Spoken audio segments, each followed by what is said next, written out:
Welcome to Living in Pismo Beach. This week we're going to be talking about vacation rentals, short-term rentals, month-to-month rentals, nightly rentals, what they are, how to get them going. Should you buy a short-term rental property in Pismo, and how do you get that done? We'll get there right after this.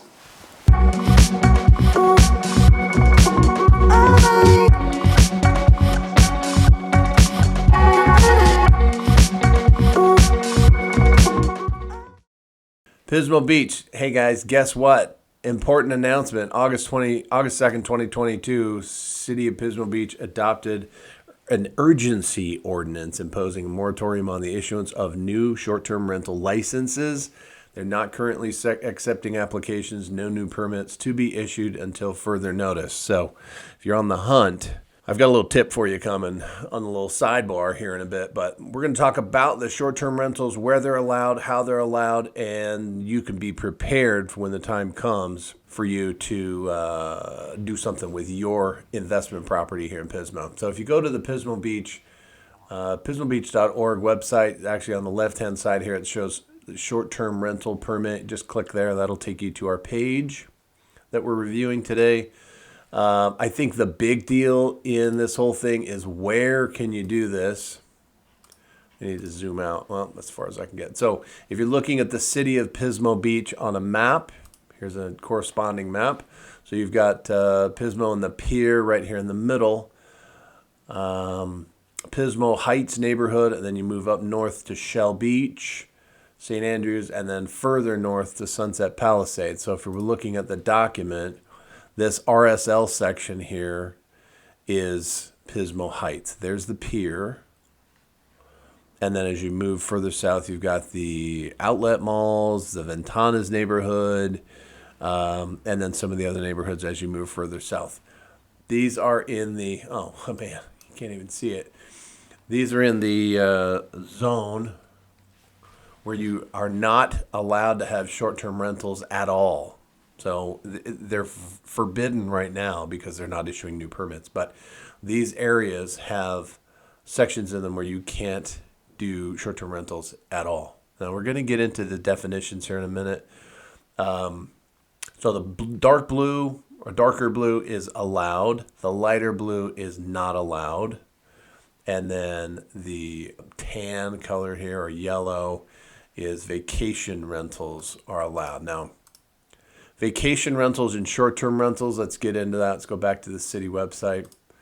They do have a Q&A down here towards the bottom, right? What's the difference between a short-term rental and a vacation rental? Now, a vacation rental is one where you don't have to occupy the property.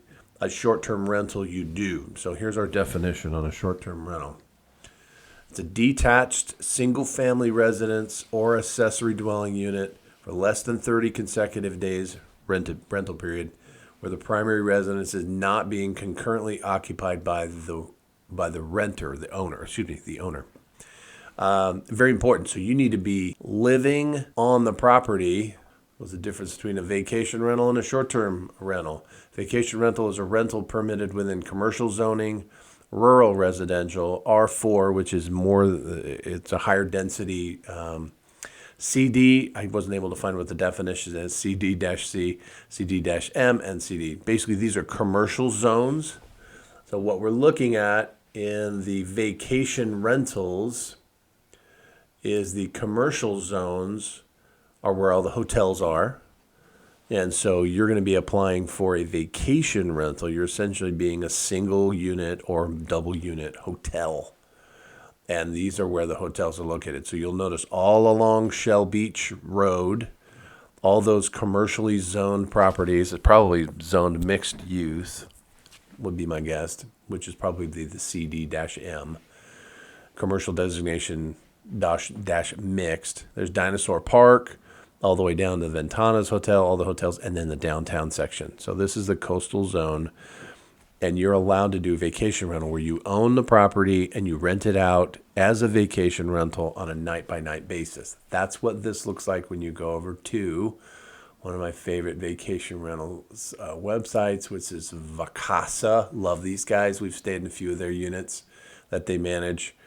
These are rented on a night-by-night basis. So these away from that zone would have in this blue zone where the neighborhoods are, they would have to have a permit. And so you're like, well, who has the permits? The city actually lists here on their website who has the permits for single-family detached residences as a short-term rental. The city requires that you have that you live in the property as your primary residence. They have all their different all the different documents that you're going to need. I'm going to load this site here. It's going to be, it's just a mess. Okay, cancel that. Okay, so if I'm renting my home on a month-to-month basis, am I subject to the standards and provisions of this ordinance? No, the city doesn't regulate long-term leases of the property. So state of California, you'll remember that state of California defines a rental as 30 days or more. So you then are in a landlord-tenant law when it comes to enforcement, but you can write your contract so that you can have people stay there for up to a month or longer, or just straight up a month as a month-to-month contract. So my friends over at Coastal Vacation Rentals have a few of these homes that are rented on a monthly basis. You can see here $5,000 to $6,000 a month, depending on the season. Grieve Place, 47. So these are all allowable for vacationers to come rent, and they rent them on a monthly basis. Now we're going to jump away. I pre-recorded something. We're going to go to that, and I've got an idea about what you could do kind of as a placeholder, and we're going to come back in a minute. Hey guys, we're going to take a break for the video from sharing the screen right now to talk about something that I think is a little tip to the wise, a little word to the wise. Now, we were just looking at the city of Pismo Beach, and it says that long-term rentals don't apply when it comes to the short-term rental rules, vacation rental rules, and home share rules. So if you're looking to buy a property that you can rent on a month-to-month basis, that month-to-month reservation can be a furnished month-to-month property, and you just have to rent the property for 1 month at a time. It's a way around, a way to park the property, use it as a sort of a long-term vacation rental. It's a whole new world when you get into above 29 days, right? Up to 29 days in the state of California, you're dealing as a permissive use sort of qualification. Once you push over 29 days, you then become a landlord. It's a landlord-tenant law. Getting people out can be a little bit more of a hassle, but if you have a detailed contract and you've got a good lawyer that draws one up, or you use a good contract, you can get those people who want to stay as a vacation, maybe for the summer for a month. And nothing says that they're going to stay the entire month as well. So if your affordability is such that they're going to stay 2 weeks and they want to rent it, the contract period though is for the month. And if you put somebody in that only takes the 2 weeks and there's another empty 2 weeks, you're not really allowed, with the city of Pismo Beach anyway, to fill that second 2 weeks. However, you got the revenue from the monthly rental. So that's not necessarily a way around it, but it's a way around the rule by doing a month to month. All right, let's get back to the screen. Okay, so that's my little thought on what you might do if you're looking to buy a vacation rental and there's no permits allowable yet. You might be able to take advantage of that. So when you're doing your math on figuring out how much you can get per night, Beach Bum Rentals is a pretty good local rental service. Coastal Vacation Rentals, I love their website. They're really clean, and they've got some good information for you here for weekly rentals as well as monthly rentals. And then Beach Bum has been doing this a long time. I know these guys. So they'll give you an idea of $199 a night, $279 a night, depending on where the property is, how much you might be able to get for your vacation rental on a night-by-night basis. If you like what we've got going here on the channel, be sure to subscribe. And if you are interested in buying or selling real estate like some of the people that have reached out to us, give us a holler. We're here for you all the time. Information's in the notes, and back to the video.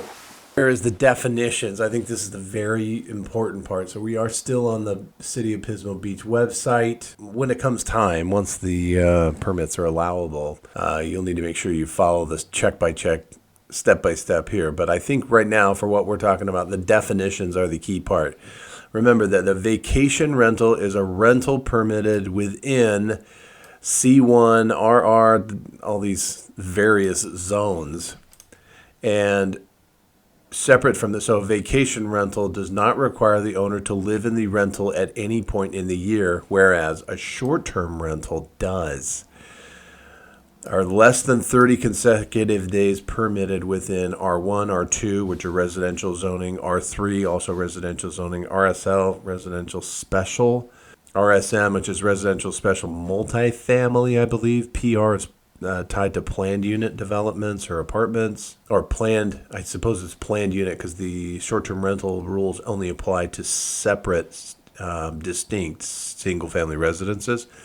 And then OS are open space zoning. So if we go back to the map, the OS zone here, RSL, this is just various, and the Pismo Heights overlaps the coastal zone. Part of it's in, part of it's out. R1, we don't show any R2 on this map, but that's the definitions of what they apply to. Again, you got to apply for all of these steps if you're going to do the vacation rental thing. They've got this down now with the cities. You got to have a business license. You got to have permit. You fill out the permit information. They've got the fees are $415 when the time comes, and then $207 because you got to mail to all the neighbors to let them know. I love the FAQ that they've got going here. There's only one question remaining for me is if you buy a property with a vacation rental status, do you get to keep that? And I might put that in the notes down below because we just don't have that information. The city hasn't called me back yet. So thanks for coming by. We appreciate having you. Be sure to subscribe, give us a like. The YouTube algorithm loves that, and it gets us up higher so we can talk to more people about Pismo real estate and what's happening here. If there's something that we missed that you'd like to see, or if there's something that you liked that we put in our report, just give us a comment below. We read them all. We reply to them all. We look forward to seeing you on the next one. See you guys.